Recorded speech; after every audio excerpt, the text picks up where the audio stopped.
अस्सलाम वालेकुम। मेरा नाम है दानिश मकसूद और आप देख रहे हैं मेरा YouTube channel Dawn news editorials. आज मैं आपसे डॉन का एडिटोरियल करा रहा हूँ। ये 20 मई को पब्लिश हुआ था और इसका उन्वान क्या है? ये है ग्वांटानामो रिलीज़। ठीक है, ग्वांटानामो रिलीज़ और इसके आगे क्या है, इन्होंने क्वेश्चन मार्क डाला हुआ है। अब ये किस हवाले से है इसको हम देख लेते हैं। अब जैसे हमको पता है कि 9/11 के बाद ना ये ग्वांटानामो बे एक प्रिजन थे जो कि अमेरिका ने बनाई थी और ये कहाँ पे थी? क्यूबा में थी। और वहाँ ये करते थे कि फॉर्मली चार्ज नहीं करते थे लोगों को जिन पे ने शक होता था कि ये कोई दहशतगर्दी की कार्रवाई में मुलविस है, लेकिन क्या है, सिर्फ शक की बुनियाद पे सिक्योरिटी का नाम लेके ना उनको वहाँ रखा जाता था, उन पर बहुत ज़्यादा जुल्म किया जाता था। काफ़ी दफ़ा वहाँ से जो है ना बड़ी शर्मनाक किस्म की तस्वीरें भी सामने आई कि किस तरीके से अपने आप को ये ह्यूमन राइट्स का प्रचार करने वाला और इस तरह अपने आप को बड़ा चैम्पियन कहलाते हैं अपने आप को ह्यूमन राइट्स के, और वहाँ पे जिस तरह इन कैदियों के साथ जो है वो जुल्म किया जाता था और जिस मतलब गैर इंसानी कंडीशंस में उन्हें रखा जाता था, तो वो उस हवाले से यहाँ पे बात की गई है। और क्योंकि देखें, अगर किसी ने कोई जुर्म किया हो तो ठीक है, आप उसको बिल्कुल ट्राई करो उसको, लेकिन क्या है वो आप उसको कोर्ट ऑफ लॉ में लेके जाओ और उसके खिलाफ जो भी उसने जुर्म किया है, चाहे वो जिस भी मज़हब से ताल्लुक़ रखता हो, तो वहाँ पे आप बाकायदा उसको वहाँ पे सज़ा दिलवाओ। लेकिन इस एडिटोरियल में भी बताया गया है कि किस तरह वहाँ पे जो है ना बग़ैर आप फॉर्मली चार्ज किए जो है वहाँ पे सिर्फ शक की बुनियाद पे रखा गया। और अब ये रिलीज़ भी जो इन्होंने यहाँ पे क्वेश्चन मार्क पूछा है कि ग्वांटानामो में एक कैदी है सैफुल्लाह पुराचा, ठीक है, और वो 16 साल से ना वहाँ पे कैद था और अभी उस पर सिर्फ उन्होंने कहा था कि भाई ये सिक्योरिटी रिस्क है, तो वहाँ पे रखा हुआ था, कोई उस पर फॉर्मल चार्ज नहीं लगाया था, तो उसकी मंजूरी हुई है उसको रिलीज़ करने की ग्वांटानामो से। तो और वो बूढ़ा शख्स है, जवान शख्स नहीं है, 16 साल अब उसकी ज़िंदगी के ज़ाया कर दिए बगैर क्या है कोई आप फॉर्मली उसको चार्ज किए। तो अब ये क्वेश्चन मार्क पूछा है कि वहाँ से ये रिलीज़ होगा ये सैफुल्लाह पुराचा। ठीक है, अच्छा अब इसको हम स्टार्ट करते हैं अपने एडिटोरियल को। अभी कह रहे हैं कि जी, Guantanamo Bay, the American Gulag in Cuba, is one of the more egregious examples of how democracies can bend and break the rules when it suits them. ठीक है, अब अगर आप सेंटेंस के हवाले से जाएं तो full stop to full stop जाएं, तो जिस तरह यहाँ से सेंटेंस स्टार्ट हुआ है और फुल स्टॉप कहाँ पे आया, यहाँ पे suits them, तो ये अब हमारे पास क्या है, पूरा एक सेंटेंस है। अब हम इसको पहले मीनिंग्स भी देख लेते हैं और फिर इसके हम मीनिंग डिटेल से भी देख लेते हैं। अच्छा, गुलाग क्या होता है? गुलाग होता है हमारे पास, ये होता था हमारे पास इसके ये था ना, the Gulag was a system of forced labour camps established during the Joseph Stalin's long reign as dictator of the Soviet Union. जब ये सोवियत यूनियन का जो है डिक्टेटर था जोसेफ स्टालिन, तो उस टाइम पे ये होता था कि फोर्स्ड लेबर कैंप्स होते थे जहाँ पे जबरी मुशक्क़त कराई जाती थी ना, तो वहाँ से ये वर्ड आया है गुलाग। तो उन्होंने कहा ये गुंटानामो बे है, वो क्या है, वो अमेरिकन गुलाग है। जिस तरह वो सोवियत यूनियन वाले जो है लोगों पे जो लेबर कैंप्स बनाए उन पे जुल्म करते थे ना, तो इसी तरह अमेरिकन जो हैं ये क्यूबा में जो गुंटानामो बे है वहाँ पे इस पे क्या कर रहे हैं, जुल्म कर रहे हैं लोगों पे। अच्छा, और एग्रेजियस का मतलब देख लेते हैं, फिर हम पूरे सेंटेंस को देखते हैं। एग्रेजियस होता है कोई चीज़ जो बड़ी शॉकिंग हो, अपॉलिंग हो, और कोई बहुत ज़्यादा कोई चीज़ ख़राब हो। ठीक है, आउटस्टैंडिंगली बैड। अच्छा, अब इस पे थोड़ा हम देख लेते हैं ये है क्या। अभी कह रहे हैं ग्वांटानामो बे, और ये क्या है, अमेरिकन गुलाग इन क्यूबा, ये क्या है, is one of the more egregious examples. ये है एग्रेजियस एग्जांपल, यानी बड़ी शॉकिंग एग्जांपल है किस चीज़ की, of how democracies can bend and break the rules when it suits them, कि किस तरह ये डेमोक्रेसीज हैं जो अपने आप को ये कहलाती हैं कि नहीं जी हम जमहूरियत हैं बहुत बड़ी दुनिया में, वो क्या करती हैं, बेंड कर देती हैं और ब्रेक कर देते हैं रूल्स को व्हेन इट सूट्स देम। ठीक है, तो ये यहाँ पे बताया है किस तरह वो अपने आप को जमहूरियत पसंद करने वाली क़ुव्वतें हैं ना, वो रूल्स के जो हैं एक तरीके से आप कह लें कि ब्रेक करती हैं, तोड़ती हैं, कब, जब वो उन्हें ये चीज़ सूट करती है। ठीक है, वैसे तो बड़ा जमहूरियत का बोलेंगे, ह्यूमन राइट्स का बोलेंगे, लेकिन जब इन्होंने अपना यहाँ पे गुंटानामो बे बनाया है तो उन्होंने किस तरीके से ये रूल्स को है ना वो बेंड कर लिया। अच्छा, अब सेंटेंस में देखें, अगर आप यहाँ पे देखें ग्वांटानामो बे आया है हमारे पास यहाँ पे, ठीक है, उसके बाद क्या है, कॉमा आया है। कॉमा लगा के ये बता रहे हैं कि ये क्या चीज़ है। ये अब देखें, इस कॉमा से इस कॉमा के दरमियान ना ये बता रहा है कि ये क्या चीज़ है, Guantanamo Bay comma the American Gulag in Cuba, कि इसको क्या कर रहा है, वो एक्सप्लेन कर रहा है कि जिस तरह वहाँ पे सोवियत यूनियन में होता था लेबर कैंप्स होते थे, उसी तरह यहाँ पे क्यूबा में अमेरिका वालों ने कैदियों रखने के लिए ये बनाया था, तो ये उनका गुलाग है। वो क्या है? Is one of the more egregious examples of how democracies can bend and break the rules. ठीक है, तो ये हमारा सब्जेक्ट हो गया गुंटानामो बे, ये इज़ इसकी हो गई हमारे पास वर्ब हो गई। ठीक है, और उसके बाद हमारे पास जो दूसरा हमारे पास यहाँ पे सब्जेक्ट आया इसी सेंटेंस में, वो हमारे पास आ गया डेमोक्रेसीज, और उसके बाद ये उसकी हमारे पास वर्ब आई है, वो आई है कैन बेंड। कैन हमारे पास मॉडल ऑक्सिलरी वर्ब है, उसके बाद हमेशा वर्ब की फर्स्ट फॉर्म आती है, तो बेंड जो है वहाँ पे हमारे पास क्या है? V1 है, वर्ब की फर्स्ट फॉर्म है। ठीक है, और उसके बाद हमारे पास व्हेन के बाद जो तीसरा हमारे पास यहाँ पे सब्जेक्ट आया है। अच्छा, उसके बाद एक और चीज़ आ गई थी कि ये देखें डेमोक्रेसीज कैन बेंड, और एंड के बाद जो है ना वो हमने यहाँ पे लिखा है ब्रेक द रूल्स। यहाँ पे हमने दोबारा कैन नहीं लिखा। ये असल में सेंटेंस कैसे है? Of how democracies can bend and can break the rules. तो फिर हम एंड या और लिख के ना यो हेल्पिंग वर्ब है दोबारा रिपीट नहीं करते। हमने कैन को ना यहाँ पे रिपीट नहीं किया ब्रेक से पहले, तो हमेशा एंड और के बाद जो है ना हम हेल्पिंग वर्ब को ओमिट करते हैं, जिस तरह यहाँ पे कैन हमने नहीं लिखा। ठीक है, और उसके बाद जो हमारा इस तीसरा जो हमारा आया है सब्जेक्ट, वो हमारे पास यहाँ पे इट था, और उसकी जो वर्ब थी वो यहाँ पे सूट्स थी। तो ये आप देख सकते हैं ये 3 लाइनों का हमारा सेंटेंस था, full stop to full stop चला करें, और उसमें क्या है? कंजंक्शन होती है, और कंजंक्शन के बाद जो है ना वो दूसरा क्लॉज आता है। तो इसी तरह यहाँ पे आप देख लें कि हमारे पास किस तरीके से सब्जेक्ट और वर्ब के पेयर बने हुए थे। ठीक है, अब आपको थोड़ा आइडिया होगा गुंटानामो बे के वाले से था ये सारा। अच्छा, अब ये बता रहे हैं कि जी the detention camp entered the popular global lexicon in the aftermath of the 9/11 events when the US started holding terror suspects in the facility। अच्छा, यहाँ पे भी देखें सेंटेंस यहाँ से लेके यहाँ तक है। अच्छा, अब ये कह रहे हैं ये डिटेंशन कैंप था। डिटेंशन के रोकते थे लोगों को, महसूर करते थे, उनको कैद करते थे। वो क्या था? एंटर्ड। एंटर्ड हमारे पास क्या है? वर्ब की सेकंड फॉर्म है, पास्ट इंडेफिनिट में ये सेंटेंस है। Entered the popular global lexicon. तो लेक्सिकॉन होता है हमारे पास, लेक्सिकॉन आप कह लें कि मतलब कि वो अल्फाज जो है वो कॉइन आ जाते हैं ना, जिस तरह यहाँ पे ये कह रहा है कि जी ये मतलब कि गुआंटानामो बे भी उसके बाद फिर जाना जाने लगा कि वहाँ पे जो है लोगों को कैद किया जाता है। तो उन्होंने कहा ये जो डिटेंशन कैंप था यानी गुआंटानामो बे था, वो क्या एंटर हो गया उस ग्लोबल लेक्सिकॉन के। ये चीज़ भी डिक्शनरी में आ गई। गुआंटानामो बे नाम उसका सुनते साथ ही हमारे जहन में आ जाता था कि वो जगह जहाँ पे लोगों को ये इन्होंने कैद रखा हुआ है। कब आया? In the aftermath of the 9/11 events के, उसके गुजर जाने के बाद एज ए कॉन्सिक्वेंस। उस कौन सा? ये 9/11 जो इवेंट्स हुए थे, वर्ल्ड ट्रेड सेंटर पर हमला, उसके बाद जो है ना ये हमारे इसमें लोगों के मतलब उसमें आ गया नॉलेज में कि गुआंटानामो बे का नाम सुनते ही हमारे जहन में आता था कि ये क्या है? डिटेंशन सेंटर है। अच्छा, 9/11 इवेंट्स के बाद हुआ था, फिर क्या हुआ था? When the US started holding terror suspects in the facility. जब यूएस ने शुरू कर दिया टेरर सस्पेक्ट, जो भी जिन पे शक होता था कि भाई दहशतगर्दी में मुलविस है, उनको यहाँ पे होल्ड करना शुरू कर दिया, यानी क्या एक तरीके से उनको यहाँ पे कैद करना शुरू कर दिया इस फैसिलिटी में। और ये फैसिलिटी कौन सी थी? ये गुआंटानामो बे वाली। ठीक है, अच्छा, लेकिन हम कह रहे हैं कि जी हाउएवर ताहम over the years the penitentiary developed a reputation. Penitentiary होता है हमारे पास a prison for people convicted of serious crimes. कोई एक ऐसा प्रिजन जेल जहाँ पे बहुत ज़्यादा सीरियस क्राइम्स वाले लोगों को रखा जाता हो, क्योंकि अमेरिकन यही कहते थे कि भाई गुआंटानामो बे में जितने भी लोग हैं वो बहुत बड़ा सिक्योरिटी रिस्क हैं। तो उन्होंने कहा लेकिन ये जो ओवर द ईयर्स के मतलब ये जितने भी साल ये गुजरे हैं, गुजरे सालों में ये जो पेनिटेंशियरी है, ठीक है, ये इसने क्या रेपुटेशन बना ली कि लोग क्या इससे आप मंसूब करते थे? Developed a reputation for notoriety. अच्छा, नोटराइटी क्या होता है? इसको हम ऐसे समझे, देखें जब कोई चीज़ बहुत ज़्यादा मशहूर होती है ना, अच्छे सेंस में, पॉजिटिव सेंस में, तो वहाँ पे हम क्या यूज़ करते हैं? फेमस।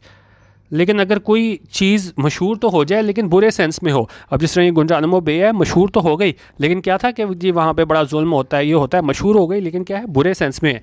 तो वहाँ पे हम एडजेक्टिव यूज़ करते हैं नोटोरियस। ठीक है, और इसी का जो नाउन फॉर्म है नोटोरियस का, वो क्या है? नोटराइटी। जो यहाँ पे यूज़ हुआ है नोटराइटी, और इसका क्या मतलब होता है? कोई चीज़ जो मशहूर तो हो जाए लेकिन बुरे सेंस में हो। ठीक है, अब गुआंटानामो बे सुन के भी कोई पॉजिटिव चीज़ आपके जहन में नहीं आती। आप जिस तरह देखोगे जितना वहाँ पे जुल्म होता है, तो मशहूर है लेकिन क्या है? बुरे सेंस में है। पर्टिकुलरली ख़ासतौर पे when it came to the abuse of prisoners' rights and the flouting of due process। ख़ासतौर पे जब बात हो कि जिस तरह prisoners के साथ जुल्म होता है, abuse होता है, और क्या है, and flouting of due process. Flouting होता है कि आप बिल्कुल जो कवानीन है उनको क्या है खातिर में ना लाओ, openly disregard rule of law और कन्वेंशन। ठीक है, आप खुल्लम खुला रूल्स तोड़ो ना, तो वहाँ पे ये फ्लाउटिंग का लफ्ज़ यूज़ होता है। और किस चीज़ को तोड़ते हैं? Due process. ड्यू प्रोसेस क्या होता है? Due process is a legal requirement that the state must respect all legal rights that are awarded to a person. ठीक है, और हम ये कह सकते हैं due process balances the power of the law of the land and protects the individual person from it. तो ये हमने देखा होगा हमारे आर्टिकल 10A जो है हमारे पास कॉन्स्टिट्यूशन का, वो भी हमारे पास क्या यही कहता है कि जी आपको फेयर ट्रायल का राइट जो है ना हर उसमें मिलना चाहिए। तो यहाँ पे भी बात करें कि जब बात ये आती थी कि किस तरह प्रिजनर्स अब्यूज़ किया जाता है उनके राइट्स को, और जो डिसरिगार्ड किया जाता है ड्यू प्रोसेस को, यानी उनको क्या है मुकम्मल मौका नहीं मिलता अपने आप को बेगुनाह साबित करने का। अच्छा, अब ये सारा इन्होंने बता दिया गुंटानामो है क्या, अमेरिका की तरफ से है, किस तरह वहाँ पे जुल्म होता है और क्यों बनाया गया था, 9/11 के बाद हुआ था। उसके बाद क्या कह रहे हैं?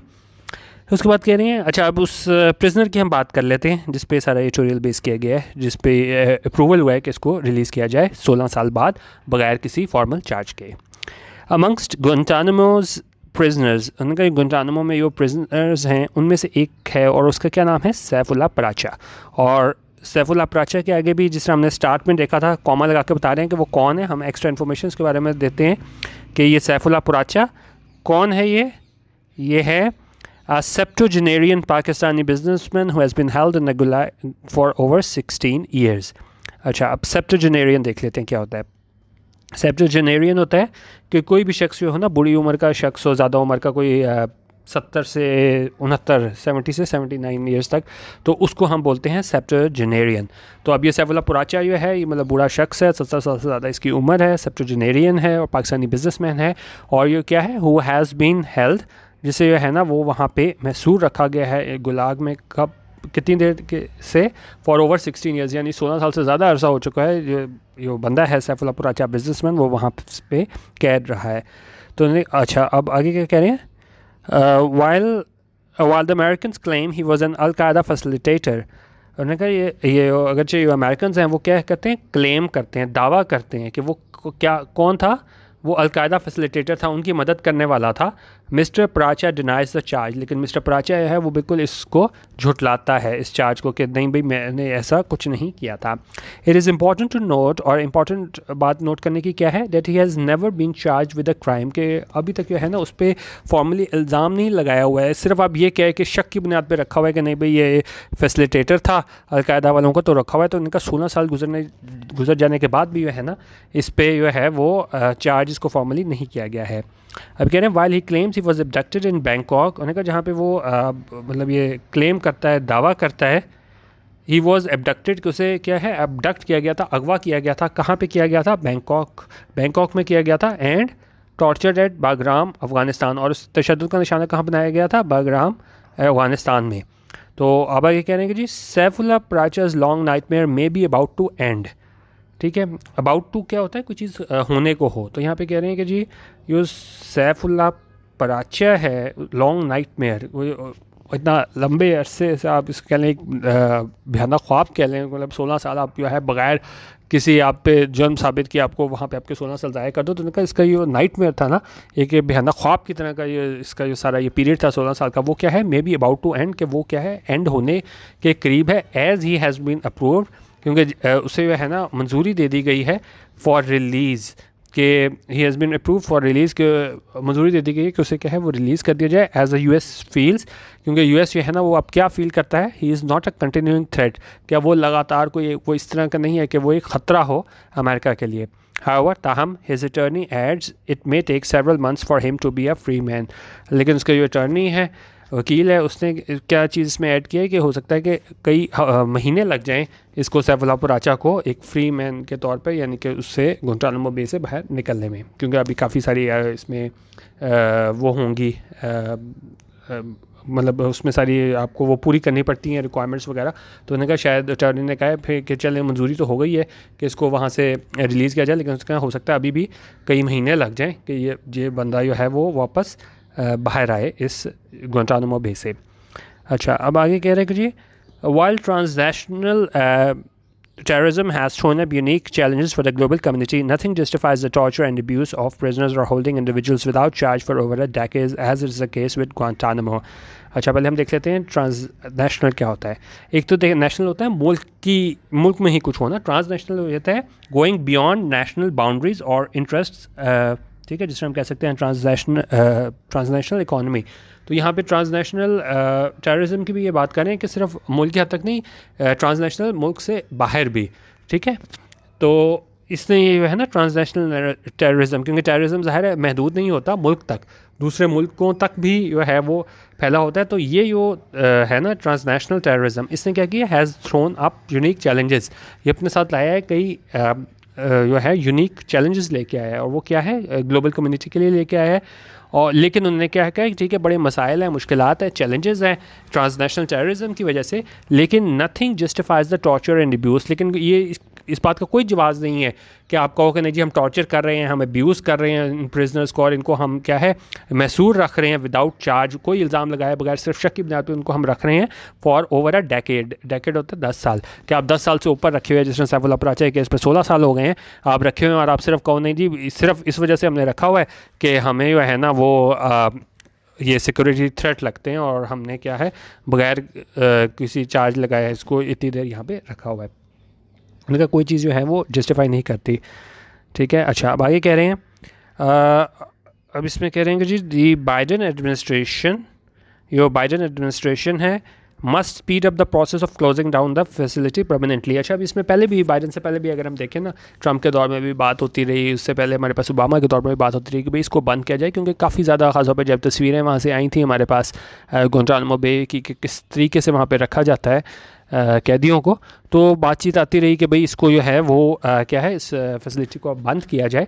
तो अब यहाँ पे क्या बात कर रहे हैं, उन्होंने कहा जो बाइडन एडमिनिस्ट्रेशन है उसको क्या है मस्ट स्पीड अप, उसको तेज़ करना चाहिए क्या इस प्रोसेस को, किस प्रोसेस को of closing down the facility permanently, के ये जेल है इसको क्या है बंद किया जाए परमानेंटली, हमेशा के लिए. ठीक है, while at one time it housed over 700 prisoners. उन्होंने कहा एक वक्त था जब यहाँ पे कितने 700 जो हैं वो प्रिजनर्स थे गुआंटानामो बे में. Today around 40 are still incarcerated at the detention centre. लेकिन अगर हम आजकल की बात करें तो वो कितने हैं अभी यहाँ पे रह गए हैं 40 आर स्टिल इनकार्सरेटेड. इनकार्सरेटेड होता है जब आप हो कैद में होते हो. तो उन्होंने कहा 40 अभी भी जो है ना वो क्या है कैद में है वहाँ गुआंटानामो बे में, और ये जो है एट द डिटेंशन सेंटर वहाँ पे कैद में है. अच्छा, अब जैसे मैंने आपको बताया कि ये पहले भी कोशिश की जाती नहीं कि इसको डिटेंशन सेंटर को बंद किया जाए. तो ये कह रहे हैं कि जी former US president Barack Obama, जो साबिक प्रेसिडेंट है Barack Obama, had early in his tenure call for closing down the Gulag. तो उसने ये बात की थी कि भाई इसको हम जो है वो क्या है बंद करते हैं इस डिटेंशन सेंटर को, but he fail to do so. लेकिन वो ऐसा करने में क्या है नाकाम रहा. अच्छा, अब ओबामा का बता दिया. अब ट्रंप भाई ने क्या किया, ट्रंप ने किया while Donald Trump put the breaks on the process all together. लेकिन उसने बिल्कुल इस प्रोसेस को रोक दिया, डोनाल्ड ट्रंप ने इस प्रोसेस को कि इसको जो है डिटेंशन सेंटर को हमेशा के लिए बंद किया जाए. ठीक है, तो ना ओबामा ने कुछ किया ना ट्रंप ने कुछ किया, और जो बाइडन अब ये इसमें सलाह क्या दे रहे हैं बाइडन को, नाउ जो Biden must do the needful, यानी कि जो बाइडन लाजमी वो करे जो वो चीज़ जिसको करने की ज़रूरत है. ठीक है, अच्छा उन्होंने कहा if there are individuals the US believes have aided और participated in acts of terrorism they should be tried in courts of law. ठीक है, एडिटोरियल में ये नहीं कह रहे कि जी आप सारों को छोड़ दो. उन्होंने कहा अगर आप समझते हो कि ऐसे इंडिविजुअल्स हैं जिस पे यूएस जो है वो ये समझता है कि उन्होंने क्या किया है, एड की है, मावनत की है या पार्टिसिपेट की है, शमूलियत इख्तियार की है किसमें, इन एक्ट्स ऑफ टेररिज्म, कोई दहशतगर्दी की कार्रवाइयों में है ना उन्होंने शमूलियत इख्तियार की है, दे शुड बी ट्राइड. तो उनको लाजमी जो है उनको पे मुकदमा बनना चाहिए और उनको सज़ा देनी चाहिए. लेकिन कहाँ पे है, इन कोर्ट्स ऑफ लॉ, वहाँ पे होना चाहिए. इफ़ नॉट, अगर नहीं, दिस शुड बी रिलीज, तो फिर उनको क्या है रिलीज़ कर दिया जाए. ये नहीं जिस तरह ये यहाँ पे सैफुल अपराचे का एग्जांपल दिया कि आपने 16 साल एक बंदे को रखा है और बाद में आप कह रहे हो नहीं भाई ये अब कंटिन्यूइंग रिस्क हमारे लिए नहीं है.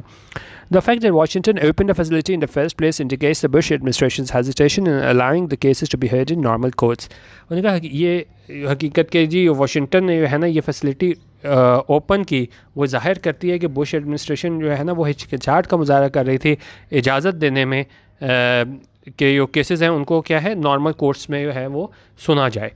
Extra constitutional and extra legal methods must be avoided as due process is sacrosanct. उनका एक्स्ट्रा कॉन्स्टिट्यूशनल उनका जो गैर आइनी आप कह लें और एक्स्ट्रा लीगल मेथड्स हैं उनको क्या है अवॉइड किया जाना चाहिए, उनसे बचना चाहिए. As due process is sacrosanct, क्योंकि ड्यू प्रोसेस है ना कि हर एक को उसका हक मिले कि वो अपने आप को जो है ना अपना दिफा कर सके, वो क्या है सैक्रोसैंक्ट है, यानी कि लाजमी है और उस पर किसी किस्म का भी जो है वो क्या है आप समझौता नहीं हो सकता. सैक्रोसैंक्ट क्या होता है?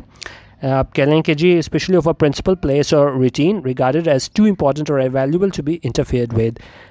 ठीक है, आप इसको सीक्रेट कह लें. अच्छा, अब ने कहा जी the lives of numerous individuals have been destroyed in Guantanamo while they have not been convicted of the crimes they were accused of. उन्होंने कहा भाई तहाशा न्यूमरस इंफरादी लोगों की जो है ना वो ज़िंदगी वो है वो बिल्कुल तबाह कर दी गई है इस गुआंटानामो में, और जबकि क्या है they have not been convicted, उन पे जो है ना वो उनको नहीं कन्विक्ट किया गया है, उन पर इल्ज़ाम नहीं साबित किया गया है ऑफ द क्राइम्स, उन जराइम का. देवर एक्यूज ऑफ कि जिन पे ये इल्ज़ाम लगाया गया था कि उन्होंने ये जराइम किए हैं. How can states that swear by fundamental rights justify the use of such methods in the name of security. अब लास्ट सेंटेंस में सवाल पूछ रहे हैं कि किस तरह स्टेट्स, जिस तरह यहाँ पे अमेरिका की भी बात करें तो वो ये अटर कर सकते हैं, फंडामेंटल राइट्स के बारे में बात कर सकते हैं, राइट्स मतलब जो जितनी भी स्टेट्स हैं, ठीक है, वो किस तरीके से जवाज़ दे सकती हैं कि जी हम जो इस तरह के मेथड्स इस्तेमाल कर रहे हैं in the name of security. ठीक है, तो यही है यहाँ पे पूछा है कि बेसिक आपका ये है कि आप को अगर लगता है कि किसी ने कोई जुर्म किया है तो बाकायदा उसको है उसको आप सज़ा दो, लेकिन क्या है उसको ड्यू प्रोसेस के बाद सज़ा दो. तो ये स्टेट्स नहीं कर सकती कि जी सिक्योरिटी के नाम पे जो है वो क्या करें, इस तरह के मेथड्स इस्तेमाल करें जिस तरह यहाँ पे गुआंटानामो बे में किए जाते रहे हैं हमारे पास. ठीक है, तो ये एक एडिटोरियल था ख़ास तौर पर सफल अपराचा के हवाले से, जिस तरह 16 साल उसकी ज़िंदगी के अभी उन्होंने ज़ाया करा दिए हैं और उसके बाद जाके आप उसको कहो कि नहीं भाई ये हमारा कंटिन्यूइंग थ्रेट नहीं है. ठीक है, तो बाकी ये आप WPS ऑफिस डाउनलोड कर लीजिएगा, PDF में गूगल ड्राइव के लिंक में दे रहा हूँ. तो इसी तरह जितने भी आपके मीनिंग्स हैं, हाईलाइटेड वर्ड्स के मीनिंग्स, वो आपको मिल जाएंगे. बाकी इसके अलावा रोज़ डॉन हाईलाइट्स का सिलसिला मैंने शुरू किया है, कम्युनिटी टैब में रोज़ यूट्यूब में मैं शेयर करता हूँ, youtube.com/DonNewsEditorials. वहाँ रोज़ रात को 9 बजे जो है ना मैं आपको जितने भी दिन की इंपॉर्टेंट न्यूज़ होती हैं वो हाइलाइट्स की सूरत में मैं 1 पेजर आपसे शेयर करता हूँ. तो वो ज़रूर देख लीजिएगा और ये अपनी यूट्यूब की ऐप है उससे ज़रूर अपडेट कर लीजिएगा. ठीक है, अपनी राय ज़रूर दीजिएगा. वीडियो देखने का बहुत शुक्रिया. अल्लाह हाफ़िज़. पाकिस्तान जिंदाबाद.